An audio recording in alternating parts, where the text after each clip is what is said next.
Hello you nines, just a really quick video here to explain to you how the LED circuit works. Now, over here you've got your battery pack. It's just two AA batteries and they clip in and out like that, and there's just a normal battery pack. You've got a switch and you've got 1, 2 LEDs. Now, coming out of your battery pack, you've got a black wire and a red wire. Your black wire is negative, your red wire is positive. Now, really important thing to note, LEDs must be wired a certain way. They have a polarity to them, which means one leg is negative and one leg is positive.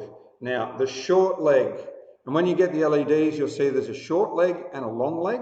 The short leg is negative, and I know this is really bad, but the way I remember it is no one likes to be short, and that's a negative thing, so it's negative to be short.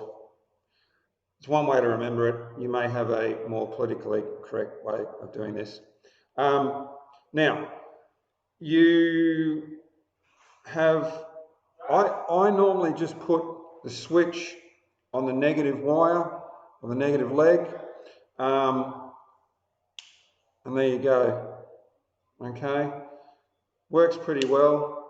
So you've got the red, and I know that you're going to have your wires and LEDs in all different places depending on your design, but the basic theory and the understanding that you need to keep in your mind is you run a negative part of the circuit and a positive part of the circuit, okay?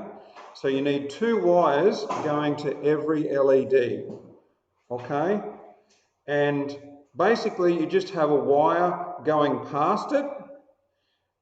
You can make a little break here. You can just remove the insulation back, solder it in, and the wire keeps going on its way till it gets to the next one.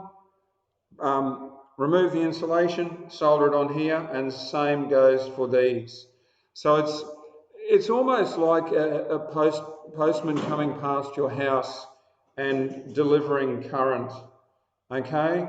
And this is just an electricity road, if you want to call it like that, all right? And as it goes past, it just drops off a little bit of power, although this is the negative one. The positive one goes past and drops off the power, okay?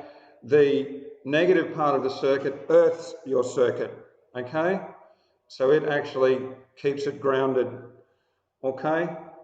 And pretty easy. Now, we have a dimension for this and a dimension for the LEDs. I will post those dimensions up on our messenger. I think this one here is about 24.5 millimeters, and the LEDs, depending on how you mount them, they are 5.5 millimeters on their own, but if you use a bezel, they are 6.5 millimeters, okay? And you want to use maybe 0.5 millimeter clearance so that it slides in, okay? But that information will come. So hopefully this has been helpful on how you can plan your circuit, and you can actually use this as a little bit of a map. Don't forget the battery pack and the wires you will need to try and hide. The switch obviously will need to be in a place where you can gain access to turn things on and off. Okay, hope this is helpful, and I hope you're all staying well. Bye-bye.